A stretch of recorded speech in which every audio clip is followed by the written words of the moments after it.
images, and various applications within the realm of computer vision. So once again, on the behalf of Baderia Global Institute of Engineering and Management, join me in extending a warm welcome to Dr. Neelkant Sahu. We look forward to gaining insight into his wealth of knowledge and experience on deep learning. Now, I request Dr. Neelkant Sahu, sir, to enlighten us with his words. Please, sir. Thank you, madam. Thank you for your kind words. And let me share my screen. So, am I audible, madam? Yes, Please. yes, Yes. Okay. My slides are visible. Screen. yes, yes. Okay. Okay. Thank you once again, and good afternoon to all my fellow faculties and senior professors. Uh, so today I am going to talk about some deep learning models which are popularly and successfully used in computer vision. So basically, instead of going deep into a single model, I have selected few models, and we are going to know or discuss about, let's say, very abstract view of those models. So later on, if you want to do some research or do want to implement those, you can dig deeper and you can find some more details about those. So here are some few models which I have selected. Basically, I have selected these four because they are widely different with respect to their application or their architecture point of view. There is one more actually which I not included in this outline, but anyway, we'll get those in short time. So basically, any deep learning model at the beginning, when the deep learning area got its started its successful journey in 2012. Okay, that time the overall architecture, most of the architecture looks like something like this. There will be an input image.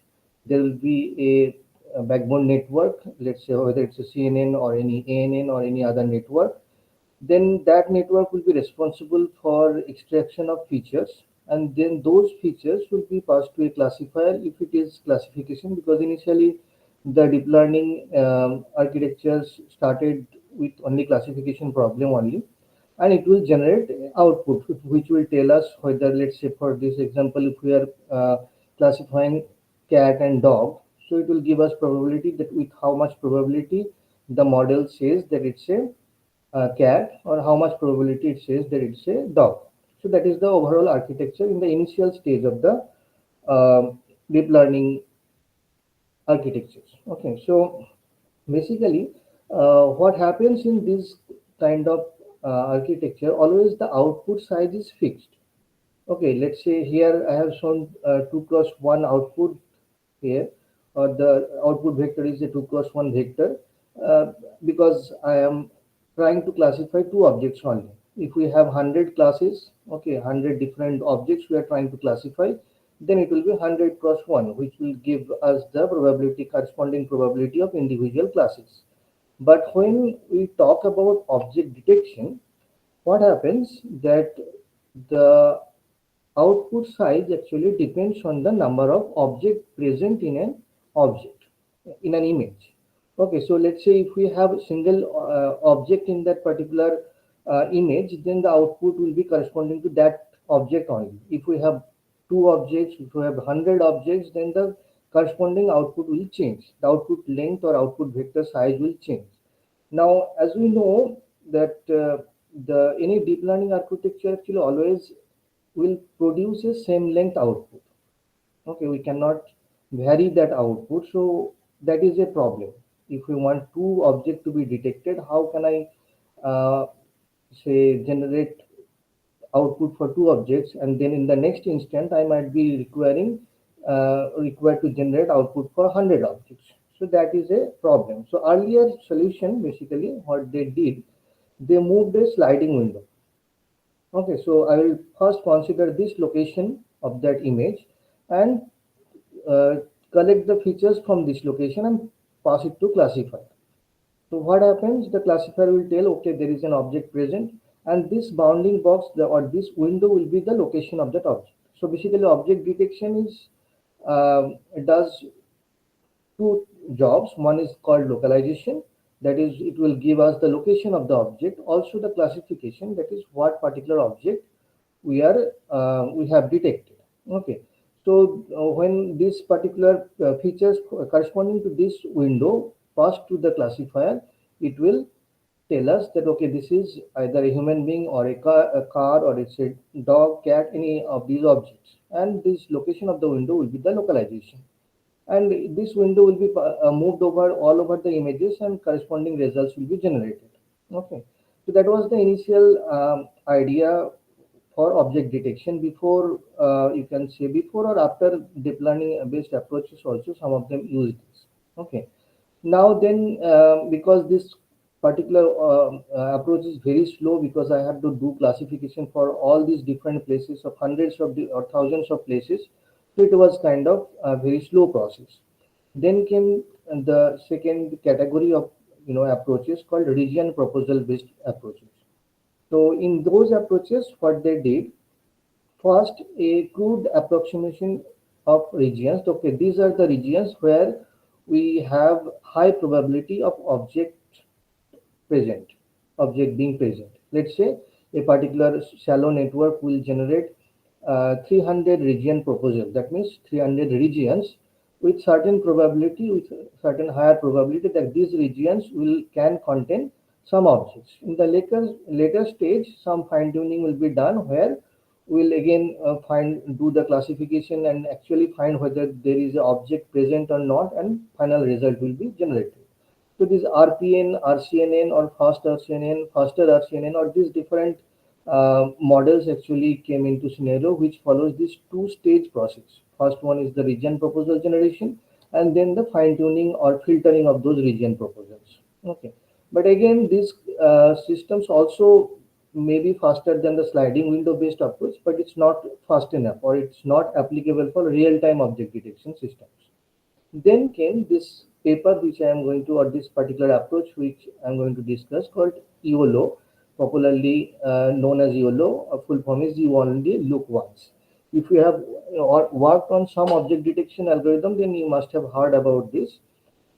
So what it does actually, instead of two-stage or multiple stages using sliding window, this EOLO network actually finds out or localize all the objects in an image at one go. So overall idea is like this. So first the whole image is divided into grid.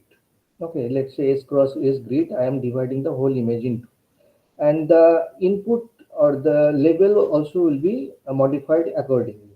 So what do I mean by the label input accordingly? Basically, every cell is responsible for detecting object corresponding to the centers of those objects present in that particular cell. Let's say take this dog. Okay, if this center of this particular dog object is present in this particular cell, then this cell is responsible for detecting that dog. Okay, similarly, this cycle is present. If this is the center of the cycle, this particular cell is responsible for detecting that dog. Okay, in that way, actually, so whenever you are giving input, all the objects, let's say ground truth objects, will be attached to certain grid, and while calculating the loss of that model, those grid will be responsible for loss due to the detection of that object. Okay, so basically now, as I said, there are variable number of objects can be present. So how we are going to tackle that? So in this, let's say, image, we have S cross S grid. We have to, or the any network implementation of YOLO will previously decide upon that how many objects we are expecting from a particular cell. Let's say we are going for B number of objects. Okay, that means uh, B number of objects can have center at a particular cell. Okay, now you can take that value as 2, 3, 4, or more. Depending on that value, the total number of objects or total maximum number of objects which can be detected using this particular model, EOLO model, is S cross S cross B. Okay, that means let's say if I take 7 cross 7 grid, then 7 cross 7, 7 into 7 into, let's say, in from each cell I am going to detect maximum of 3 objects, then into 3. So 7 cross 7 cross 3, that many number of objects, maximum number of objects this YOLO model can detect from an image. So that you can change, you can change the number of, say the size of the grid or number of boxes per cell you want to detect. That value you can change during the implementation. Okay. Now, while detecting, actually what we have to do actually, what result I have to generate here. It's not exactly the probability score or classification score only. I need to find the boxes, bounding boxes. So a particular bounding boxes, to represent a particular bounding box, what we need is the center coordinate. Okay, so let's say this is the center coordinate x and y, and the size of the box, which will be given by width and height of the box. So these four values basically, two values corresponding to the center coordinate, and the width and height of this particular box will be the say result we expecting from the model for this localization.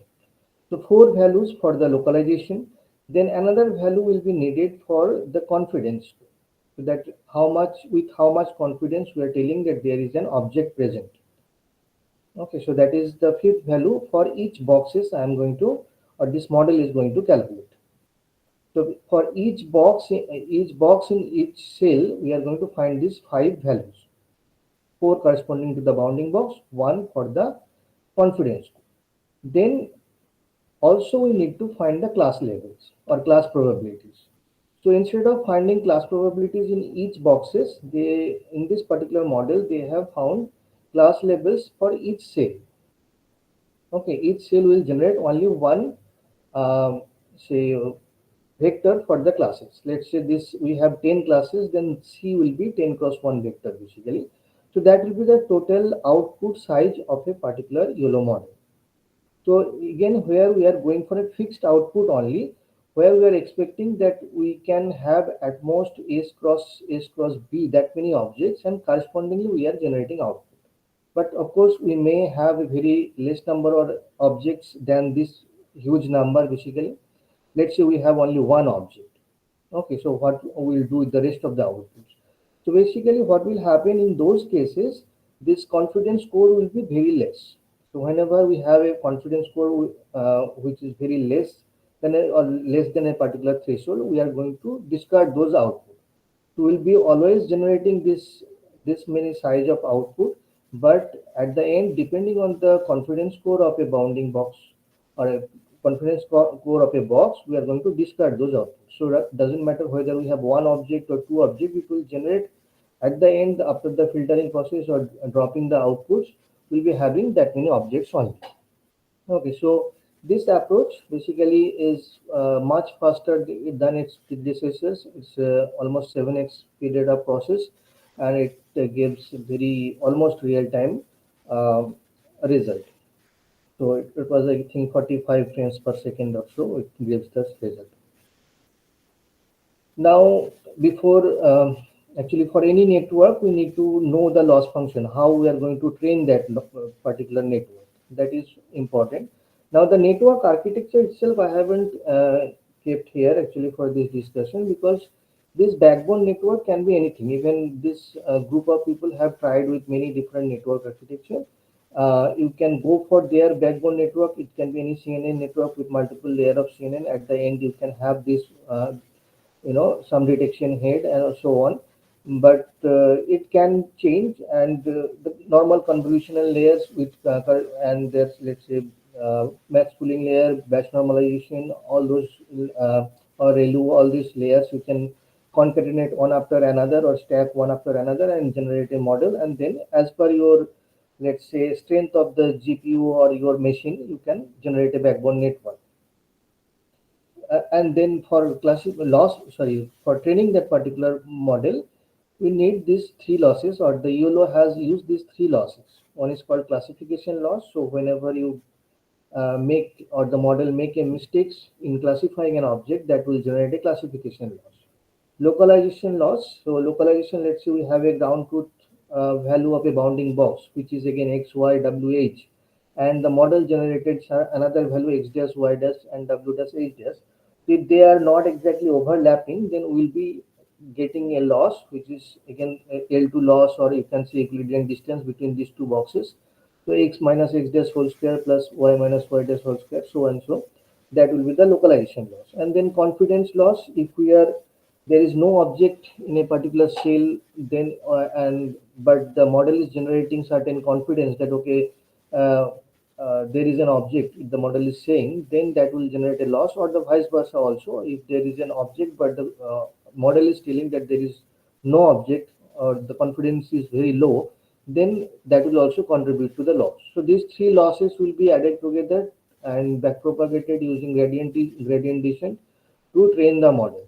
Okay, so that is the overall YOLO architecture, or the basic YOLO architecture, which came in I think 2016. But after that, many modification actually came, and up to say 2016 was yellow version 1, if I say. Then version 2, 3, 4, current version is yellow version 8, I guess. And along with that, there are on every version there will be three different sub versions also. You can choose among those depending on your criteria. So another thing actually we need to look into whenever we talk about object detection is called non-maxima separation. What it says actually, say, because we are looking into the confidence score when we talk about boxes or bounding box generator. Now it may happen that for a single object, multiple bounding boxes or multiple detection actually happened, like this one. So this car is actually detected twice. Okay, so that is what we do not want. That will reduce your, you know, overall accuracy or if measure and all. Okay, so we don't want that, or we don't.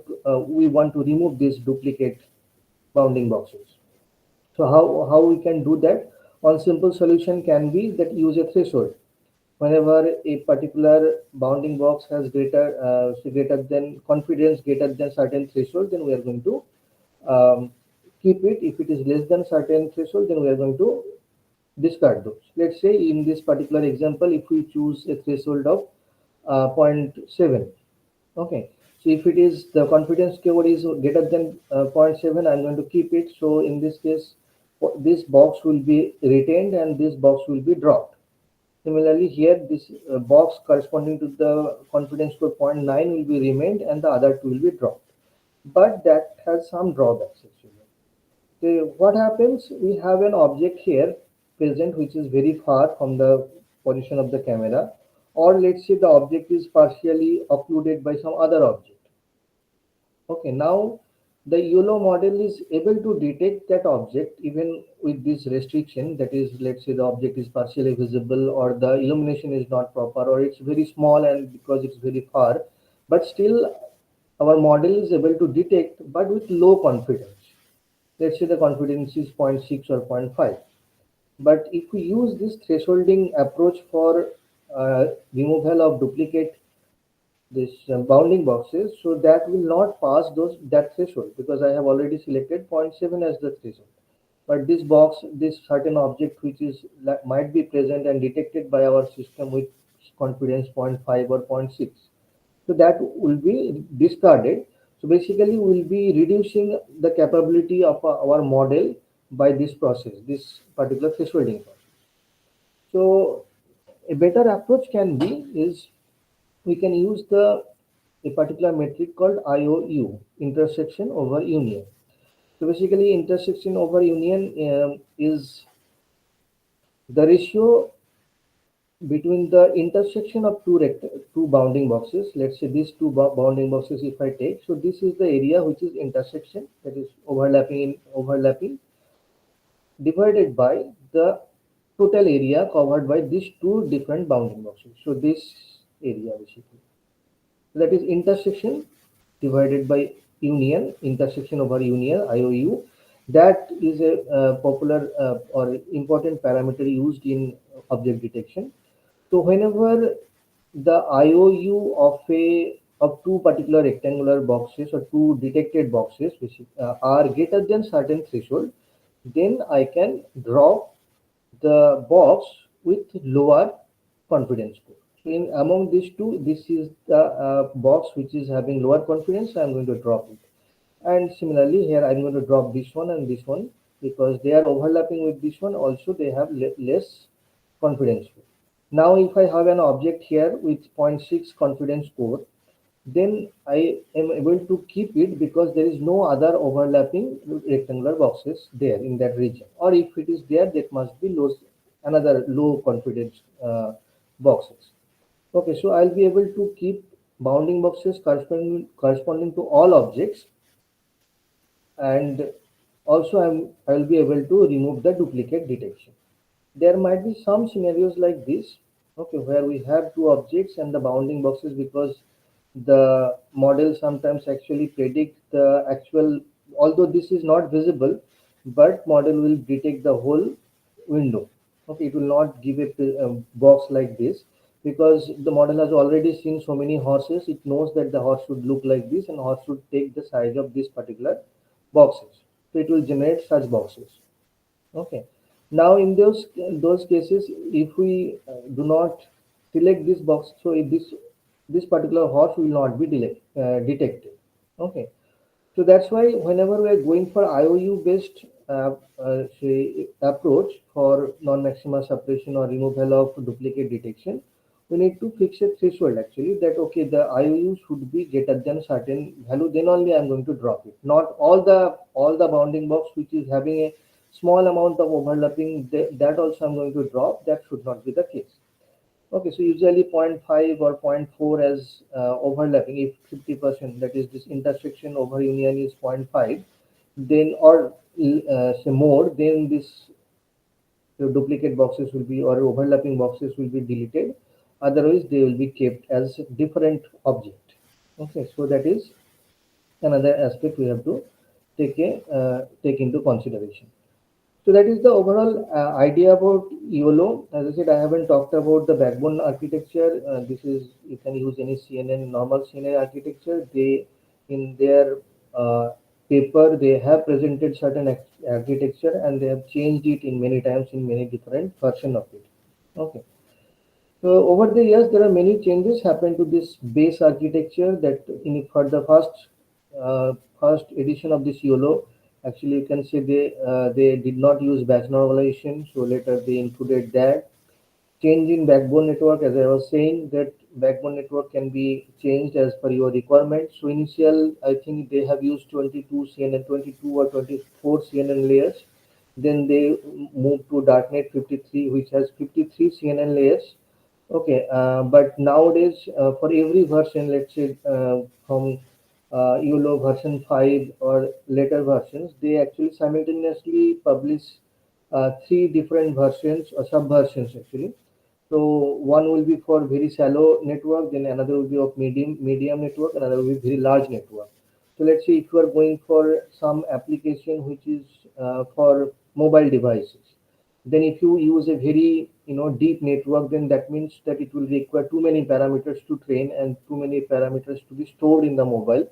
Okay, so that may not be feasible for mobile devices. So you can go choose for the smaller network, or there is some version called YOLO Tiny, that also you can go for mobile device based application. But if it is some cloud based where the application will be actually uh, executed on some server, in that case you can go for the larger network. So obviously larger network will have better performance, but it will be slower if in comparison to the shallow networks. Then they included some data augmentation techniques, which is new at that time. That is image normal rotation and all those things were there, but apart from that they have used image mosaicing. That is, they will take four input images and put them back to back, so and it will create a new image. Of course the ground truth will be changed accordingly, and then those images will also be passed for training and testing, so that improve the result by some fraction. So that was another improvement they have done. Then came multi-scale feature extraction. So when I talked about the earlier stage object detection, that is how do you can say, the sliding window based or this region proposal based networks. So in those approaches, to detect objects of variable sizes. Okay, because the sliding window size was always kept fixed. Now the object those window will be detecting or will be always at certain sizes. If the object is very small or very large with respect to the image size, then the initial approaches fail to detect those objects. To overcome that, what they did actually, they used image pyramid. That is, if you give an image as input, so that will generate multiple resolutions input. Let's say I'm giving an image of size 1024 cross 1024. Then in the algorithm itself, it will generate an image pyramid. That is from 1024 cross 1024, I'll be generating 520, say 512 cross 512, 256 cross 256. So this different resolution image will be generated, and the approach or the detection will be applied on all those images. So the image which are of smaller size, they will be responsible for detection of larger objects. The images of higher size or higher resolution, they will be responsible for detection of smaller objects, because the window in that case will be enclosing as small objects. Okay, so similar idea here actually in yellow is presented, but not instead of changing the size of the images, we are changing the size of the feature. You can say feature map. So when we are going through a network, if we go from low layer to higher layer, what happens actually, the perceptive fields of these features increases. What do we mean by perceptive fields? That is that a single feature is actually generated from how many pixels of the image or how much area of that image is responsible for generating a single feature. So as we go deeper in the network, that receptive fields actually increases. That a single feature will be generated from a larger area of the image. Whereas when we are in the initial layers, then the receptive field will be small. So in this multi-scale feature extraction, what happens? The detection is done from multiple layer of the network. Okay, so lower layer networks, lower layer features will be responsible for detection of smaller objects, whereas the higher layer features will be responsible for detection of the larger object. Because as I mentioned, that the receptive field or the area of image which is actually used to calculate those features will be very large. So it will actually a window in those features will be reflected on a larger area. That means larger object will be detected. So that is the different improvement which is included in the base YOLO model which I described. There are some few more, like say attention module is came into scenario, which is you can add. Also you can include, there is in 2000 sorry, 18 or 19, the YOLO version came where they, apart from the normal the proposed method, they have implemented a bag of freebies, they what they says. So whenever you require, okay, I can try with this particular approach. So because every year there are so many new ideas are coming in computer vision, so they have incorporated some of the popular and successful ideas. So you can actually include, you can choose, they have included in their library, so you can choose among those and include in the this YOLO architecture. That is also you can try. That means they are asking that, okay, this is the base model. Now if you want some extra, these are the models are included, you can actually implement or use these extra modules on top of their existing modules. Okay, so that is all about YOLO architecture. So if you have any question, please ask, because the next model will be totally different from each other. So respected sir, you can ask.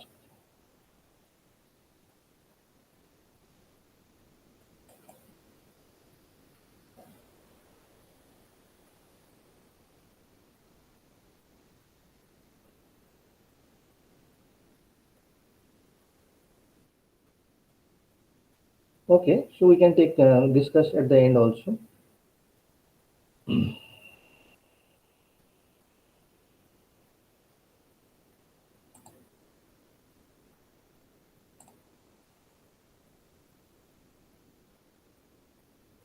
Hello.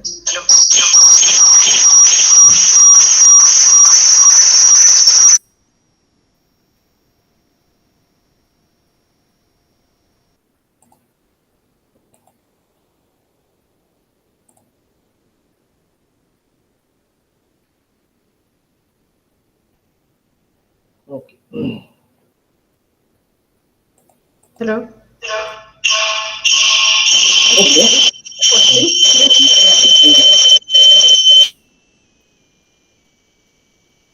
So the next module, which we are going to discuss, is called generative adversarial network. So as the name suggests, it is a generative model. So which is totally different from what we have just discussed. So in the initial stage, we people thought, okay, that network will be only used for this classification and detection and so on. Okay, but later on, its application actually became so much wide. Application scenario is become so wider. So what a generative model is that it generates a totally new image or new data point, data sample, which is from the distribution of the input data sets. Let's say I have an image, I have a data set of thousands and or some millions of images of outdoor scenarios, landscapes. And if these models are trained on those data sets, then it will be able to generate a new image, which is not a real image or which is not captured by any camera. It will generate a totally new image, which is of a landscape. Okay. Or if we are giving, say, training the model with human faces of wide different diversity and a very large number of human faces, any generative model will be generate a new face image which is of a, not of a real person. Okay, so that is the purpose of a generative models. So this generative adversarial network, I think, came into scenario in 2014 by this gentleman Ian Goodfellow. Okay, and it got its popularity, exponentially over the years. So what it does, the overall idea is in this GAN module, which is popularly known as GAN, there will be two different network working or competing with each other. One is called generator network, another is the discriminator network. Okay. Now this generator network does the generation process, as I said, and the discriminator network tells whether it's a real data or it's a generated data or real or fake data. Okay. Now generator tries to fool the discriminator. Okay, that okay, take this. Actually, this is a original image. If and discriminator tries to identify, okay, no, it's not a real data, it's a fake data. Okay, so because they are conflicting in nature or competing in nature, that is why this word adversarial come into scenario. There, because adversarial means conflicting in nature, so here because these two network are actually competing with each other, so that's why it's called adversarial network. Okay, so this is another view of this. So we'll have some one generator network which can start with some noises. We'll start input to this generator network can be random noise or Gaussian noise. From that noise, it will generate an image, and then that image will be passed to the discriminator along with some real data images. Now this real data or the generated image, discriminator will see and tell whether which one is real and which one is fake. If it successfully tells that okay, this is a fake image which is generated from generator, that will result in loss. That means generator is not successful in fooling discriminator, and that loss will be used to train this network generator. Similarly, if it is fails to tell that okay, it's a if it tells that a fake image as a real or classifies a fake image as a real image, then that will contribute to the loss for discriminator network. Okay, so these two network will be trained side by side. Okay, so whenever there is a high, loss for discriminator, or if the generator is able to successfully fool discriminator for multiple images, then we can say okay, the generator is already trained, we do not need. So during the actual generation process, we do not need the discriminator network. Only during the training phase, the generator and discriminator will be working with each other. Okay. So this generation process is done in many different ways. One of the generation process I have shown here, which is taken from this paper DC again. Okay, so what it does, it first generates a random noise of size 100 plus 1. Okay, then it reshapes it in some, special resolution, special shape, 2D shape, and then a convolution, a chain of convolution will be appeared. At the end of every set of convolution, there will be a transpose convolution, or we can say also the fractional strided convolution. Okay, so instead of doing a simple upsampling, what we do in case of upsampling, let's say we have two pixels with value 1 and 2 consecutive 2 pixels. If I want to upsample the image, what happens? We need to insert some more pixels. So if I want to insert 1 pixels between 1 and 2, what I can do? I can take either average of 1 and 2, or sometimes I just repeat 1 twice, repeat 2 twice, and so on so forth. Okay, but it has been said it does not give better result. It will be somewhat blocking artifact or blurring artifact will be there.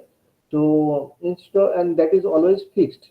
Okay, that process is fixed. There is nothing learnable parameters are there. But if we use this transpose convolution, or as I said, fractional strided convolution, there will be certain parameters to be learned and which can improve the upsampling process. Okay, so basically we are starting from random noise. We are then reshaping it to a 2D, let's say 2D spatial size, and then we are applying convolution, and in between we are also applying transpose convolution. The transpose convolution or strided, fractional strided convolution somewhat looks like this image at the corner. So the blue pixels are the input pixels or input features, let's say. And what we are doing, before applying the convolution, we are doing some padding. Usually, when we do padding, we do at the boundary outside the image pixels, but here the padding also done in between pixels. So these pixels, the white pixels, are inserted or padded with the blue pixels, which are the original pixels. Okay, so in between every 2 pixels, I have inserted 1 pixels, and accordingly, this new image is generated. Now we will be taking a 3x3 filter, convolution kernel, and do the filtering as the animation shows. Basically. So first that kernel will be placed here, and as the convolution operation does, the corresponding weights with the corresponding pixel values will be multiplied and added together, and that will result the first pixel here, output pixels. Okay, so in that order you can take the average also, and that will generate the uh, output of this convolution operation. So that way we are achieving the you know new resolution of the image, okay, or upsampling the image. So that is the generation process. Now again we need to find the loss to train these two networks, that is discriminator network and generator network. So let's assume D is a function which gives us the probability that the input to this function is real. Okay, input to this function is a real data item.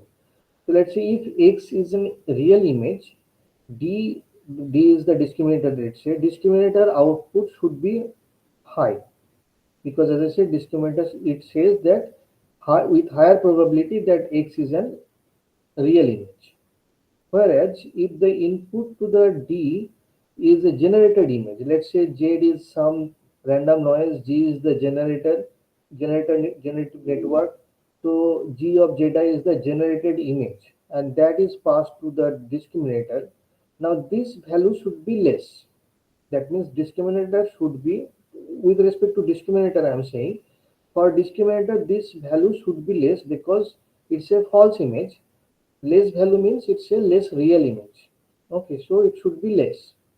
Now if I take 1 minus of this particular component, so now discriminator will try to maximize this as well as maximize this. Okay, so a real X is the real image and G of Zeta is the fake image.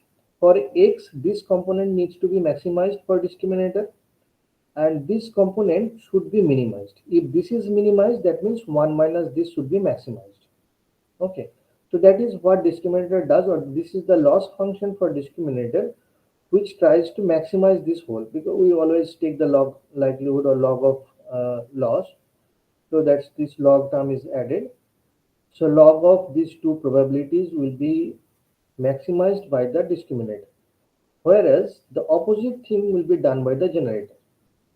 So while doing the gradient descent or backpropagation, discriminator will try to maximize this loss and the generator will try to minimize this loss. That's why it's called min-max loss basically. So it will maximize by the discriminator to train its discriminator network, and it will be minimized by the generator. Okay, so that is the loss function. So again, the backbone network, it is one example. There are many different examples in literature. You can take a look at those uh, and different applications also. So this is another variant of the GAN called cycle GAN. So here we have in a normal GAN, what we have? We have two network, one generator, one discriminator. Generator generates an image. Discriminator is just nothing but a classification network. Two class classification. It tells us whether the generated image is real or fake. Okay. Here now we are coming up with another architecture called cycle GAN.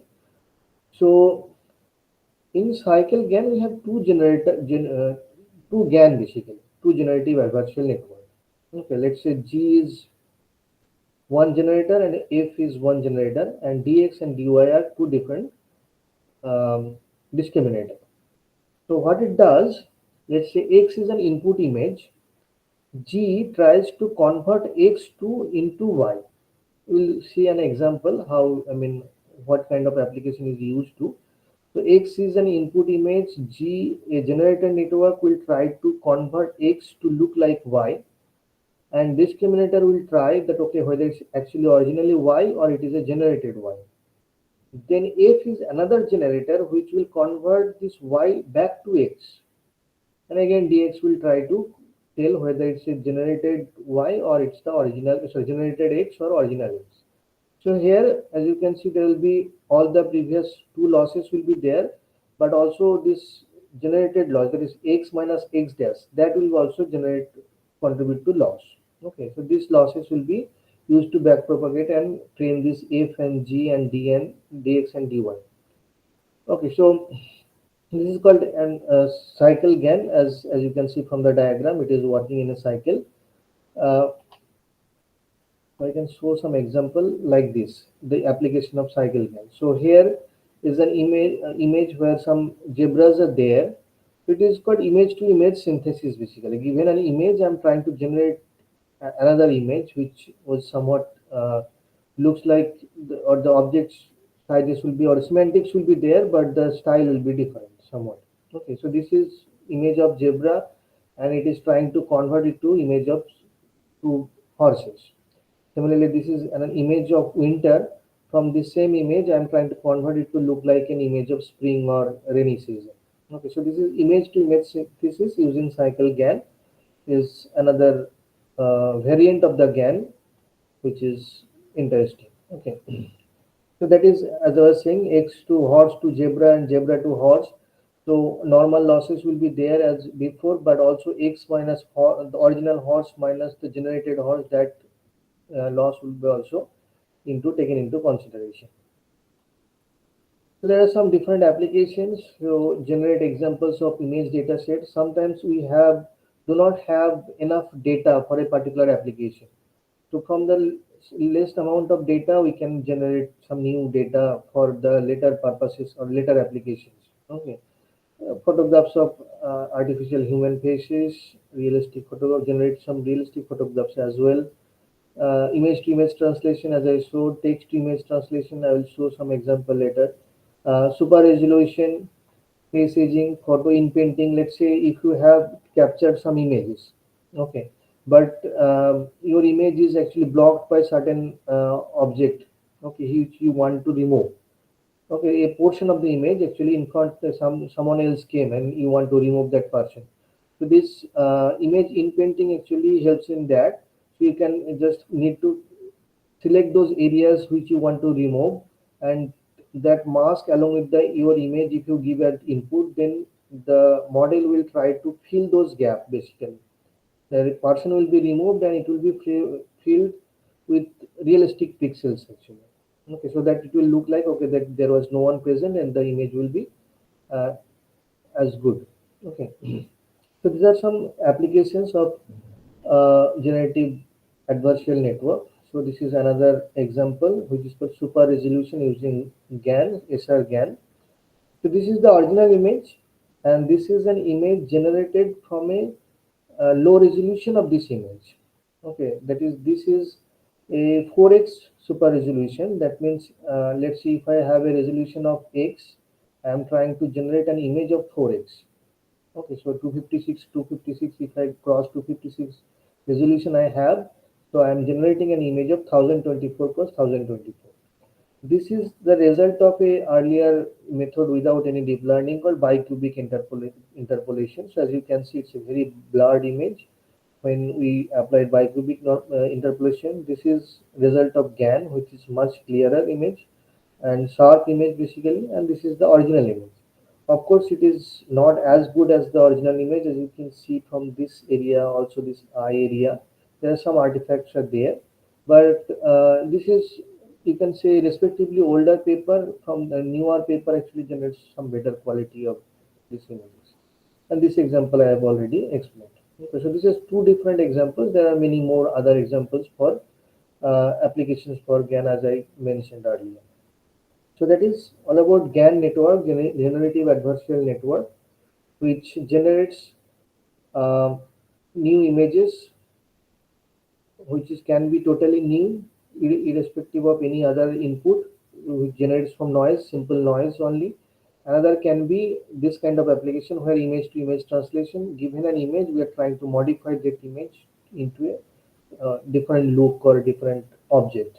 So that can be um, another way we can apply the GAN. So in this case, with both this example, actually, it will not start from random noises.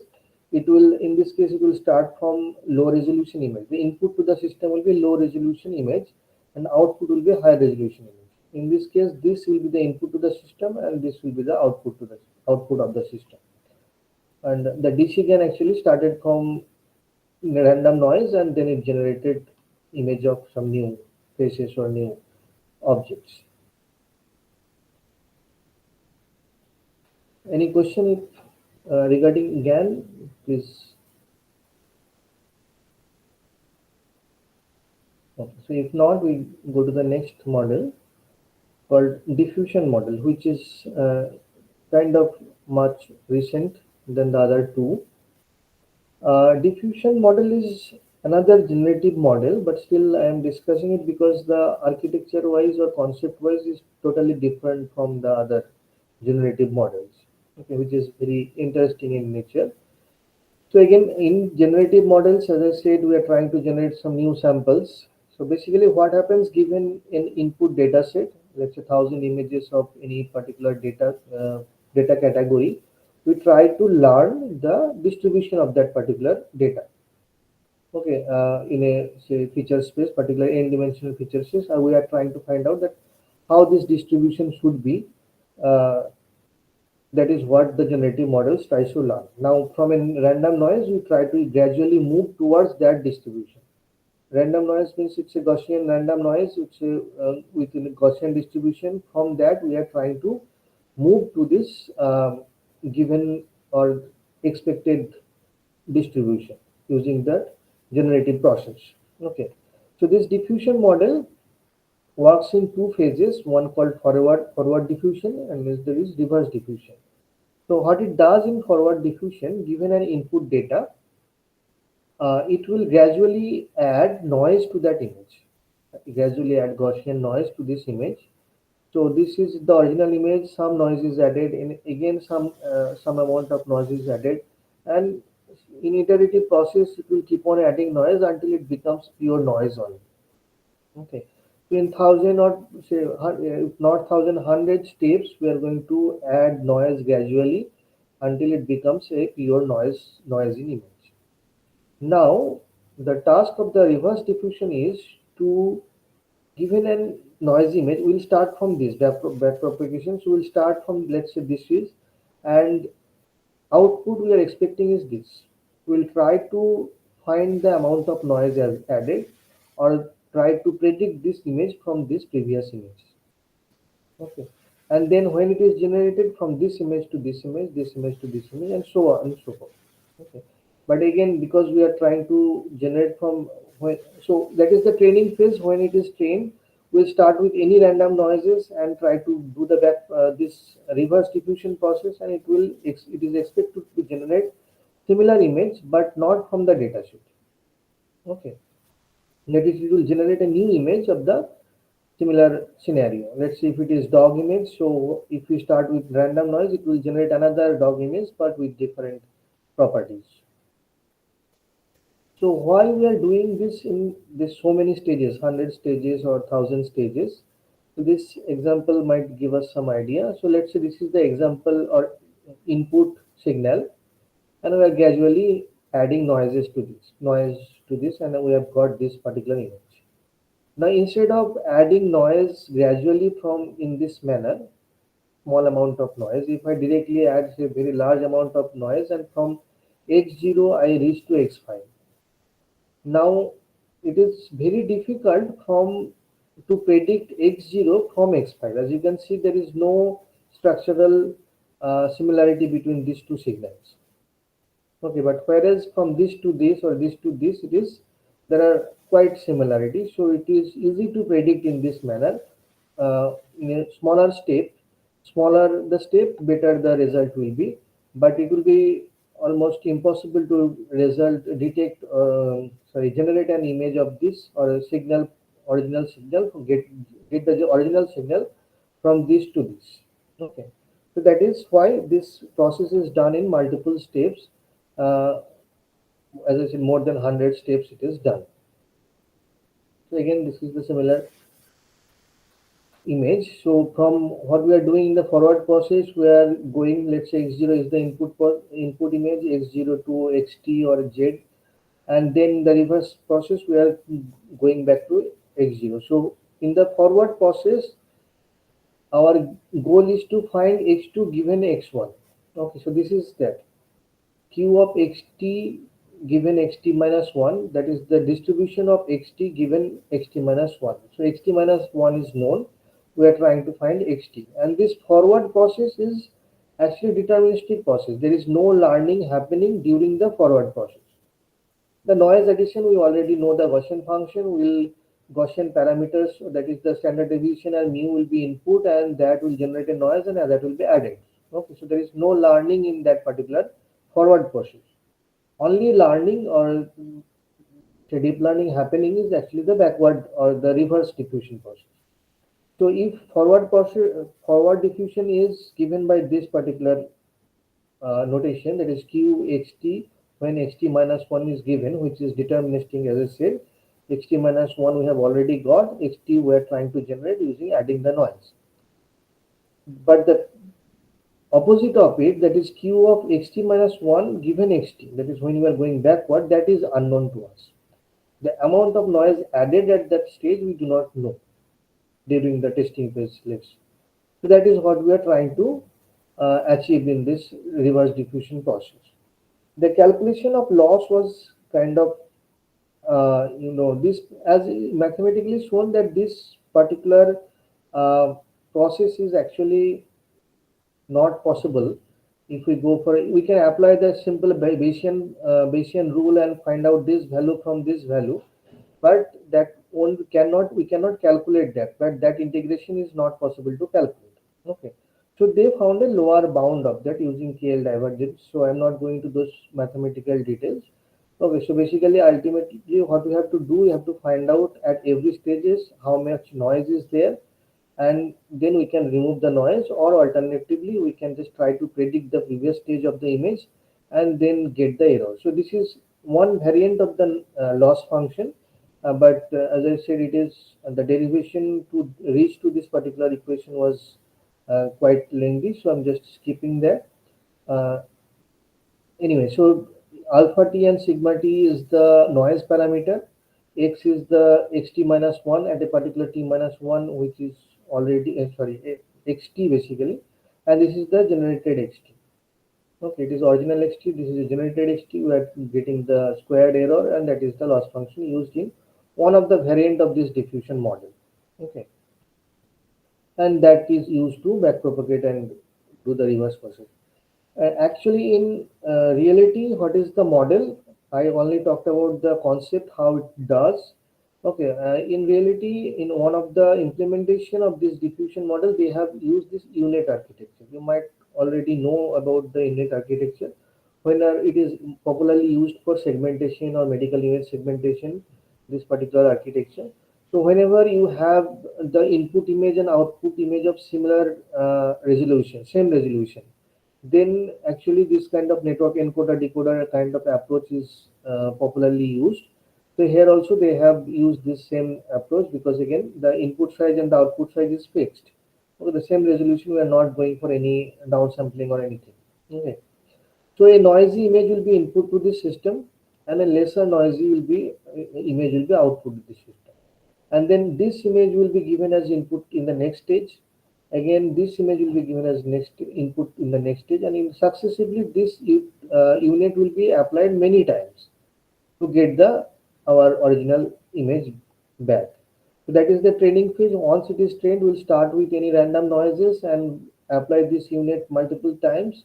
As many times already during the training it was applied, and we are expected to get a different image of same distribution. That is, let's say if it is dog image, we are expected to get different image of dog, but as I said, not original dog, some generated image of the dog. Uh, in this equation, one term is there, this C, which is actually called condition. So sigma t and alpha t is the noise parameter. Sigma t is the standard deviation. Alpha t you can assume say mean of this. Okay, or some way say represent those two parameters. T is called conditional. You can say distribution. What is this conditional? Let's say when if we train this particular network or particular model using a set of Apple images. Okay.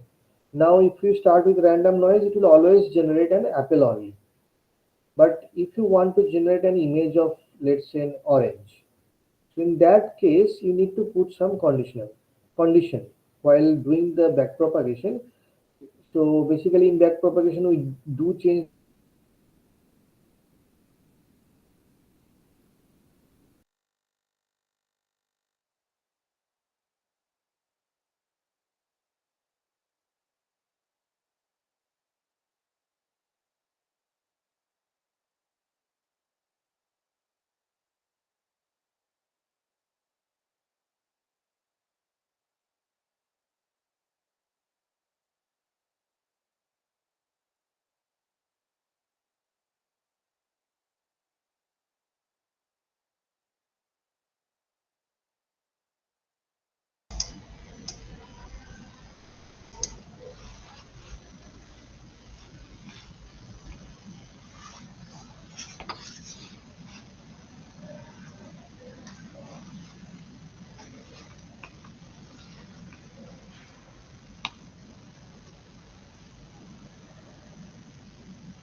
Mm, no, sound is.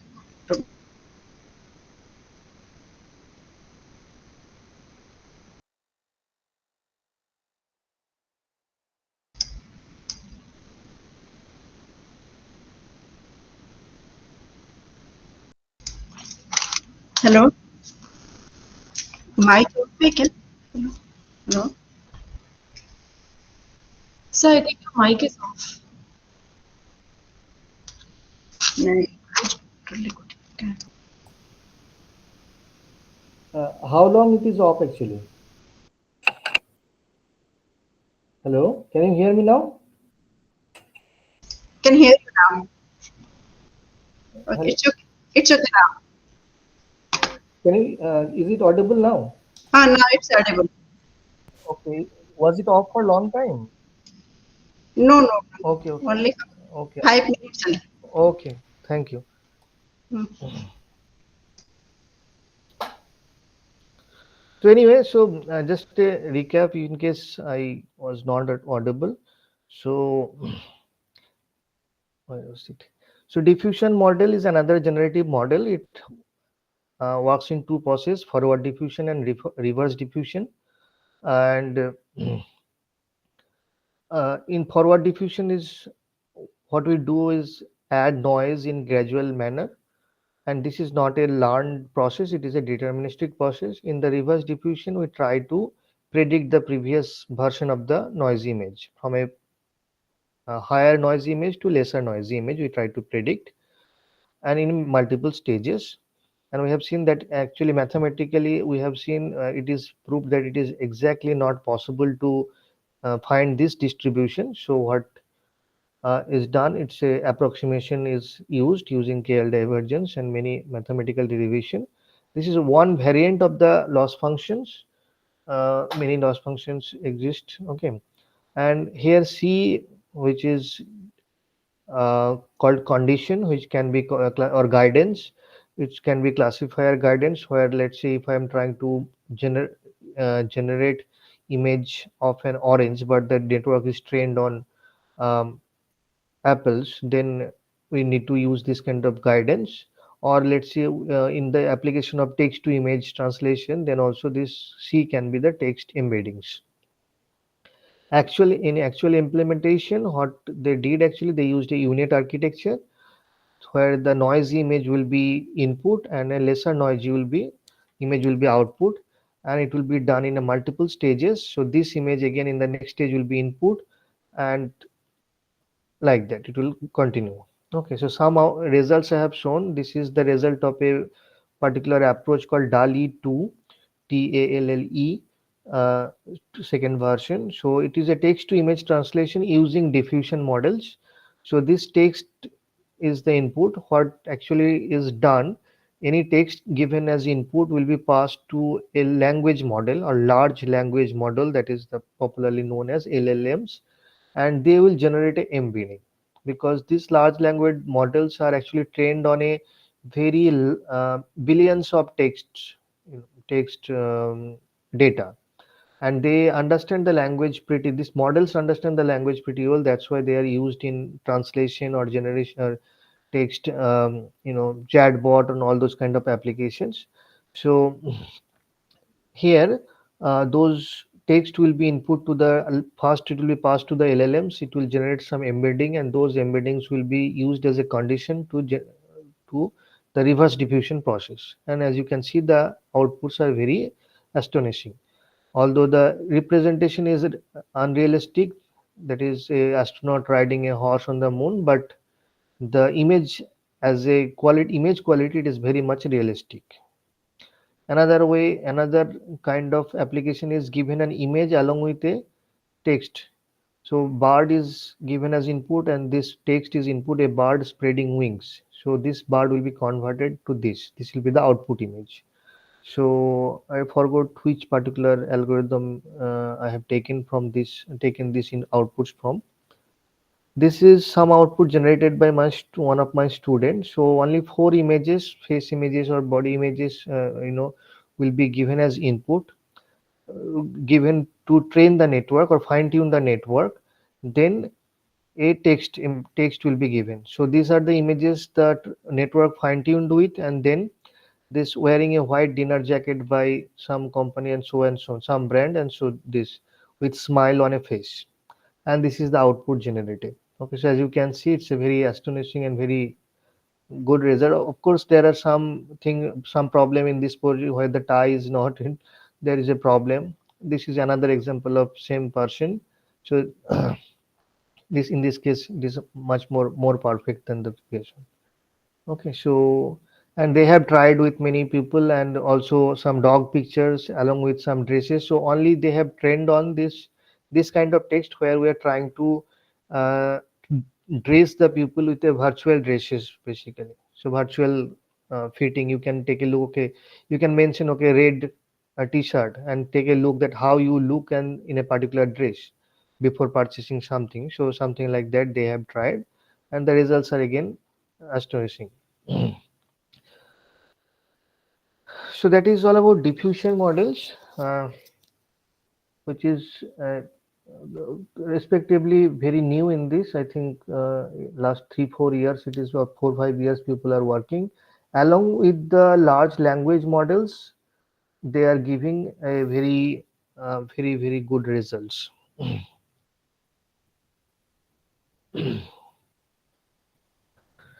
So next one. So we already talked about EOLO and GAN, this kind of network or any classification or any detection models actually. They perform well when uh, the dataset used to train that model is very large or very large and very diverse in nature. Okay, let's say you are trying to generate a model to classify 10 different object classes, then your dataset should have a large number of example for all the classes, and they should be diverse. It's not like the same image if you use large number of times to train, then obviously it will not give a better result. So this result for this model somewhat dependent on the input dataset or the dataset it is getting trained on. And but as a human being, we are able to classify or detect any person or any object in one very few look at that object. If you see a new person, if you talk to a new person one day, next day obviously you will be able to identify that. Okay, so very few one few look, or let's say if you look at a picture of a particular person, then also you'll be able to identify very next day, if not 1 month later, but at least for few moment you will be able to recognize it. So humans are very able to learn effectively from very few examples, as I have written. And now as computer vision is defined like computer vision is a process to mimic the human vision system, right? Whatever we are doing using human vision system, we are trying to replicate that using computer vision, okay, using machine. So if as human being we can do that, so this set of approaches we called few shot learning try to do that using machine. Okay, so the popular term used by this in this literature called learn to learn. Instead of learn to classify, learn to detect, they call it talk about learn to learn to classify, basically something like that. Okay, also there are different names are there as called meta learning or metric learning. This kind of approaches are there. So I'm going to talk about one such approach called prototypical approach. So basically in this approach, we are expecting to have large number of data items or data samples for few classes. Let's say for 100 classes, I have large number of data. So let's say lion, jackal, bear or elephant. For these classes, I have large number of data items, data samples. And for few classes, I don't have many data. Okay, or let's say very few data. So then this kind of prototypical network approach can be useful, that you are able to detect uh, objects which have very less example with help of these other images. Okay. So the training approach, how they did, the training is done in multiple episodes. The term they have used is episode. So basically, as I said before, let's say if you are going to classify 100 objects, the output is basically 100 cross 1 vector, and each samples is representing the probability of individual classes. But instead of that, here what they did, let's say I have hundreds of classes, 100 classes, different classes in my dataset. At every episode, I will be choosing uh, n number of classes. Let's say three classes.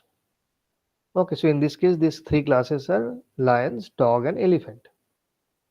Okay, and every for every classes, I will be having k sorts, that is k images.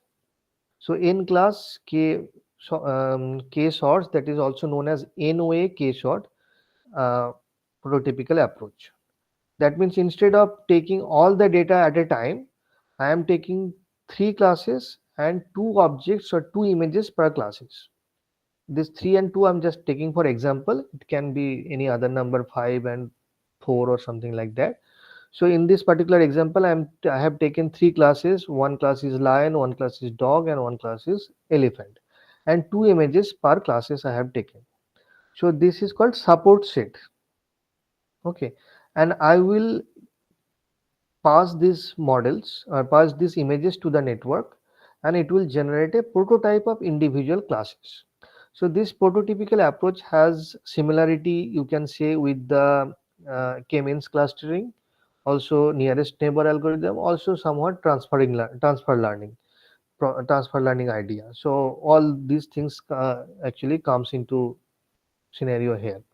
So basically, given these three classes and two images per classes, I am trying to generate a prototype for these classes. Once prototype is generated, I am again testing on those prototype using this set of input images. Query. This is called query set. So first, the prototype will be generated using support set, and in the query set, I will be passing another set of images, and I will try to classify this using this query set. So basically, this is what we are doing.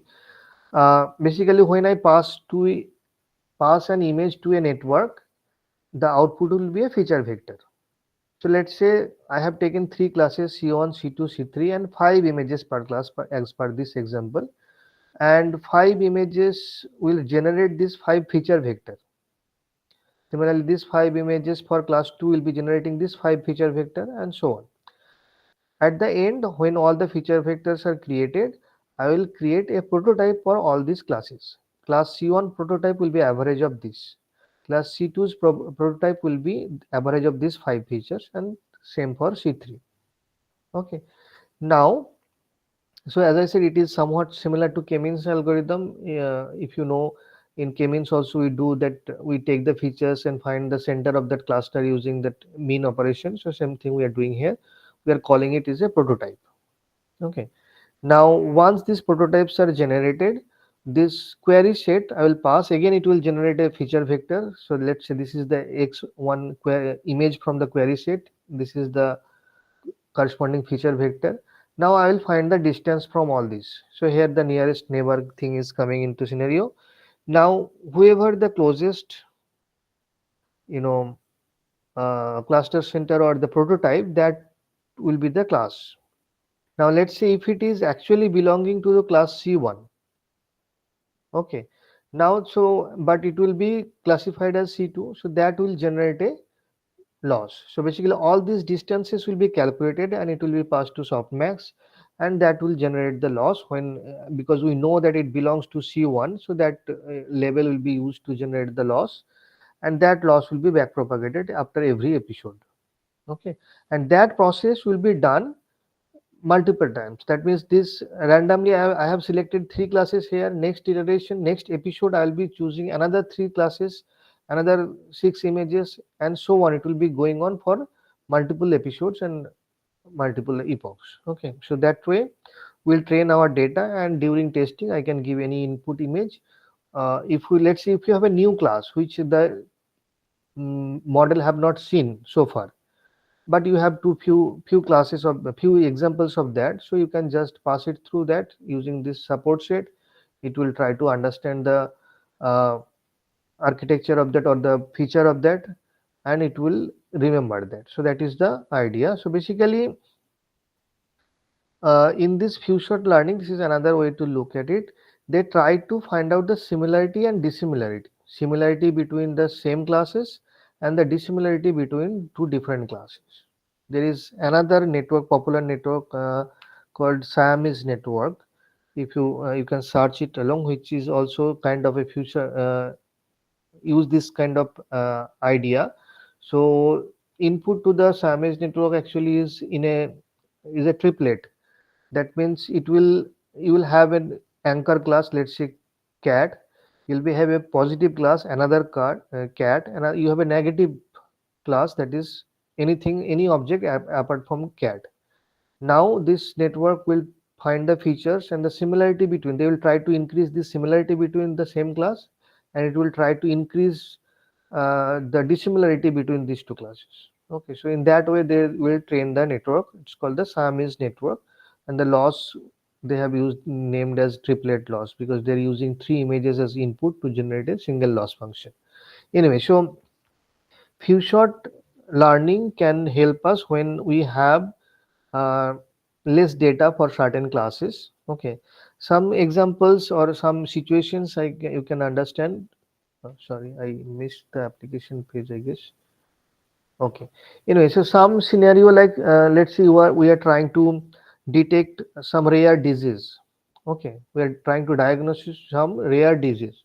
The problem is because as I said the diseases are rare, some diseases are rare. They are, let's say, the images corresponding to those disease are very less. Okay, whatever, let's say it's a CT scan or any other image output which is used to diagnose those images are very less present in the data set because the number of people having those diseases are less, so the corresponding images are also less. Now to develop an algorithm to detect those disease from the images automatically, this few shot learning can be helpful because as I said it is trying to learn from very small number of examples. Although we have a huge number of, let's say, CT scan, we have a huge number of CT scan images of, let's say, brain. Okay, only brain image, and but huge number of CT scans were available, but though in those images we have very few example which have a rare disease. Okay, so in similar situation which I already explained, so this kind of few shot learning can be helpful in detection of uh, those diseases. Okay, so this is a typical example support set. We have 3 cross 3, that is three-way, three shot, and one query image is given. Similarity will be found from all the images, and it will give the similarity score, and that will be the predicted class. Prototype approach is based on the clustering. Yes, actually prototype for every support set I am generating the prototype. Okay. Hmm. Okay. So this initially the prototype will be obviously very crude because Okay. we have not learned yet. Yes. Now every time this loss will be generated and it will be back propagated. So this Okay. From basically from like that back propagated data, we will do clustering error. not back propagated data. So basically first let's say I have a network, okay, Yes. which is not yet trained. So I am Okay. passing this, let's say it's a CNN network. I am passing First. 5 images of lion. It will Okay. generate features. These Yes. features will not be good. Basically, let's say this is they are very close to each other, but because it is not well trained, it will be here, this will be there, and this will be there. Now Okay. the prototype will be also somewhat not will not represent the lion properly. Now Okay. when I try to in the query set I have a lion which will should be classified as lion, but it is not. So this Okay. whole network weights will be changed, parameters will Okay. be changed. Next time these members, next time when a lion class is passed to this, Hmm. next time these features will be expected to get closer to each other. Okay. Okay, so like Uh, that, all the similar classes features will be closer to each other. All the dissimilar Is classes, similar similar only. yeah, The will be different far type. from each other. Yes. Okay. Oh, that's it. Thank Okay. you. So that is prototypical network for few shot learning.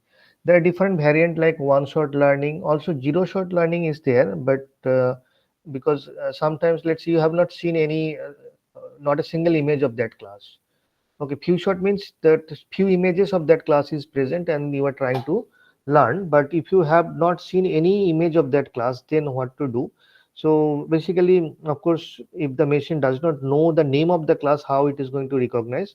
So apart from the input image, some extra information is given to the system so that it can actually generate a output, maybe not the class name, but some representation, some similarity that okay, it is somewhat looks like a dog, but and with these differences, something like that, it can generate output. Next and last model, or last, this is not a particular model, just a application scenario I'm telling you. It's called style transfer. So basically in style transfer, what is done, an image is redrawn using the style of another image. So basically, initially what people tried, there are very famous, artists who have been, who was, who had done some great work in the past, in 19th century, 18th century, or much before that. Let's say Da Vinci or Van Gogh and so on, so forth. Now people are trying to recreate their, uh, painting style. Every artist had their own style of painting, so they are trying to recreate their, this painting style using this style transfer model.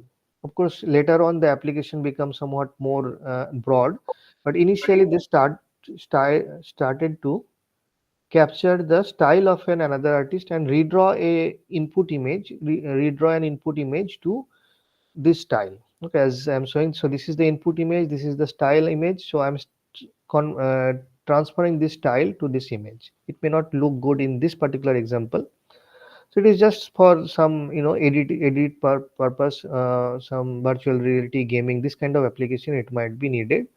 No, I mean social implementation application is not there anyway, as of my knowledge.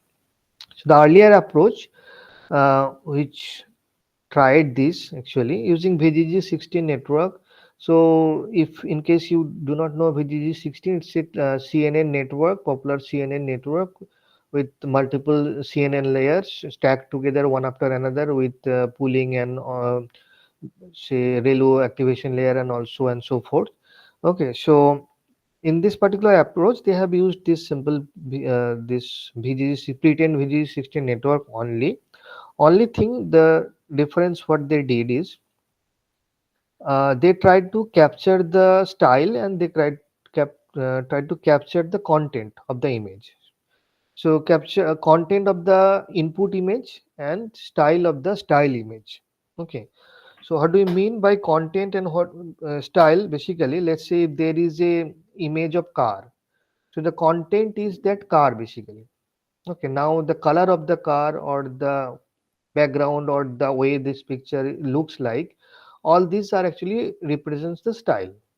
Okay. So basically, in the terms of computer vision, the content means the semantic features, that is the edges, objects, contours. Okay, all these things will be considered as the content of the image, whereas style means, as I said, the color or the fine texture present in that image, all those things will be style. Now when we pass an image through a CNN network, it has been seen that the lower features represents the style actually. This, as I said, texture or small lines and those things actually are repetitive in nature. Those things are actually captured in the lower layer features, whereas in the higher layer features, the overall semantic representation, like the overall how the car boundary is formed, all these edges and all those things are actually represented in the deeper layer features, okay, or higher layer features. So this people tried to exploit that concept. So they using this, they try to generate two different losses. So as you, let's say this is a deep layer, and sorry, this is a low layer, and this is the generated or new image. Now in this new image, all these three images are actually passed to the same network. Now in a lower layer, if this is the uh, sorry, target image, yes, this is the, I think, yeah, this is the input image, I'm sorry, and this is the output image we are expecting. So this is the features from the higher layer. Okay, now I am taking the features from same layer of the generated image and the target image. Now, as I said, these features, let's say F and P, represents the content of this image. So content of the output image and content of the input image should be similar. Right, the content of the output image and the because as I said, we are not trying to change the content of the image. If there is a car present, it should be imageable and car, but it should be redrawn in a different style. So content of the image should not be changed. So if I subtract these two feature spaces in this higher layer feature, that will give us a loss which is called content loss. Okay, now another loss called style loss is also there. As I said, the style is represented in the lower layer features. So these features from the generated image, sorry, the generated image and the style image. As you can see, there are three different input images in concern. One is the image I want to redraw, one is the style image, and is the generated image. Okay, so I am training basically this uh, BGG network. Now for content loss, I am finding the differences between the higher layer feature from the input image and the generated image, because the content of the input image, target image, should be same as the generated image, whereas the style of the style image should be similar to the style of the output image. Okay, style of this image should be same as this one, content of this image should be same as this one. So that is content loss, and loss generated from this lower layer features is called the style loss. So that is what they have used basically. Again, so similar. Okay, it's a repetition, no problem. So forget this background image anyway. So this is the loss function, as I was saying, content loss and style loss. So phi, in case of content loss, let's say if I represents the layer, this I value will be higher. Okay, because as I said, it will be deeper layer features will take for this particular content loss calculation, whereas style loss, it's actually not simply subtraction. They will be it's called some nanogram or gram matrix of the style image. So it will be kind of correlation or cross correlation among the feature channels. We have so many, because as we know that as we go deeper in the network, number of channels increases.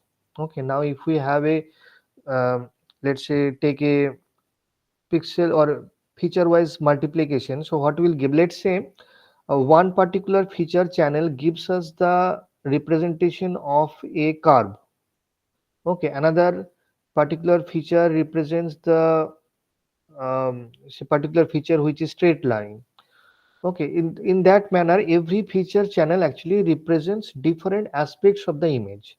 Now if I take a channel wise multiplication, okay, if we dot product, if we take, then what happens actually, it gives us that okay, how many times this particular feature is appearing along with the other features. If both the features are high, that means they are appearing together, and in that way it will give us the overall sense of the style. Okay, so or the texture basically. So that is what they are doing actually. They are multiplying here with different channels, C and C bar as we are taking. So these are different channels we are multiplying to get the style actually. And then if we, that is the style representation, then we need to subtract the style from the styled image and the generated image, that will give us the style loss. These two loss if we add together, and we can get the final loss. Okay, so this is some result from this approach. This is the input image. This is a painting from a famous, I think, Van Gogh. We are trying to redraw this, and this is the output result. So as we can, as I just explained, these two losses are there, this style loss and content loss.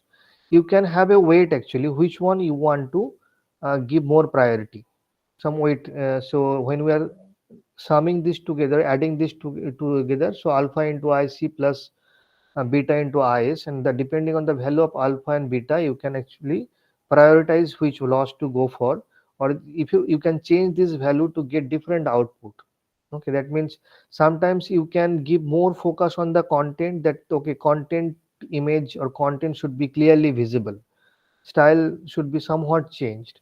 But if you give more focus on the style, that is style should be more, more prominent, then maybe some content will be distorted, but it will look more like this one, something like that. Another improvement over this, let's see, instead of applying the style transfer on whole image, we can do is actually apply on a particular object. So in this case, this is an image of three birds are there. So I want to only change this particular bird. So first I will be separating that out, and this is the style image I am trying to apply. So this style image also, this particular style also captured. Again, it will pass through the same to BGG16 network. It will generate the losses and then only apply to this particular bird itself. You redraw this bird and then merge it to this. That can be also one way to look into this. So that is called style transfer using simple CNN network, and it has been tried with like GAN also. Uh, or you can try the diffusion models also. So it is kind of a regeneration of the same image, not totally new image, but redrawing of the same image. So some application, okay, sorry, this actually application of the few shot learning, I mistakenly inserted this style transfer network. Some references, you can see the first one, YOLO, is this one, you only look once, 2016 paper. As I said, there are many different versions came after that. This is the base paper, and this number actually gives us the citation count I have given, so to make you understand that how popular these papers are. So 41,000 people already have, around 41,000 people already use this network. This is the GAN paper, generative adversarial nets, in 2014, and as you can see, 62,000 people have used this or cited this. This is another version of this DC GAN, that generative network I explained with this particular from this paper. Uh,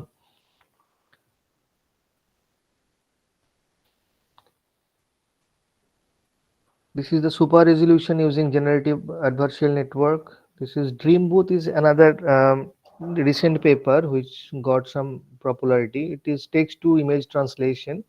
The result I shown with our from my student, which is inspired by this Dream Booth only. Okay, so which is text to image translation, where you will be giving some images to as input. It will train fine tune on that, and it will remember. It will remember with a token, and that you just need to, let's say you have trained the model with your four images.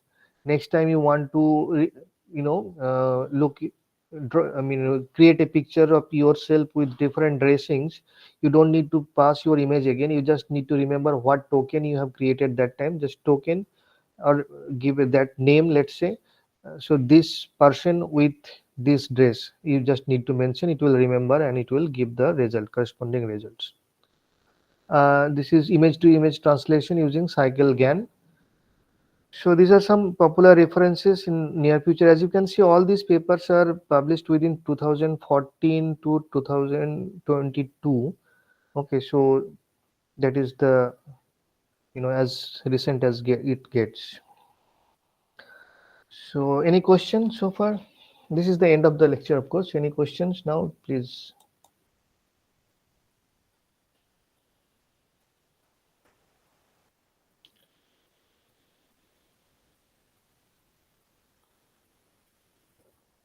So if you want to explore more on this, you can just go through these papers.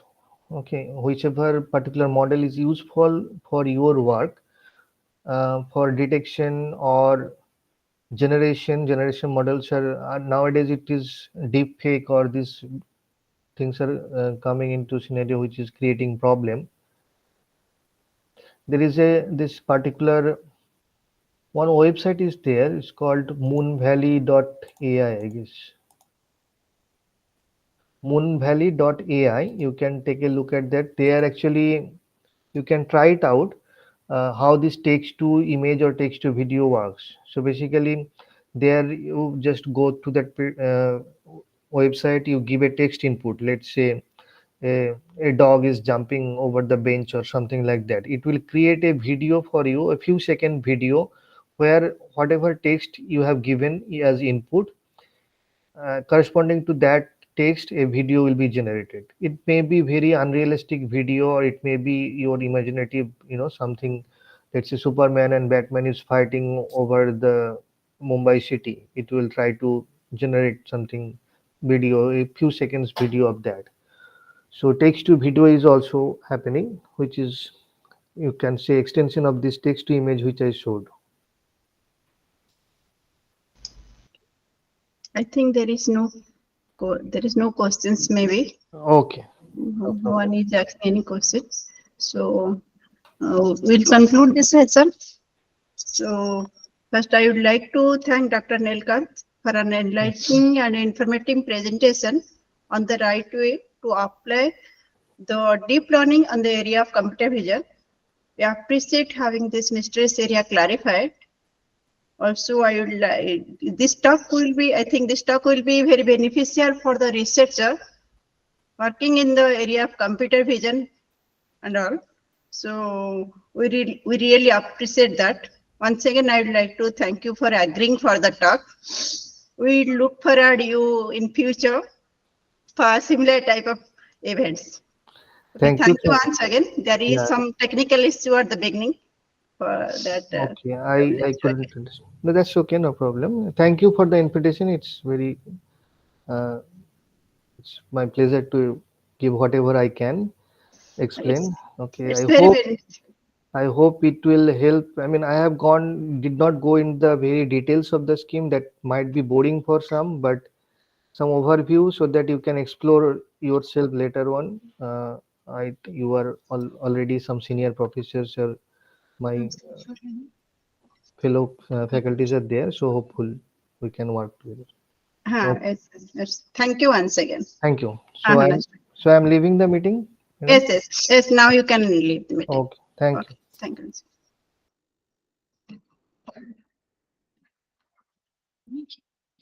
Hmm?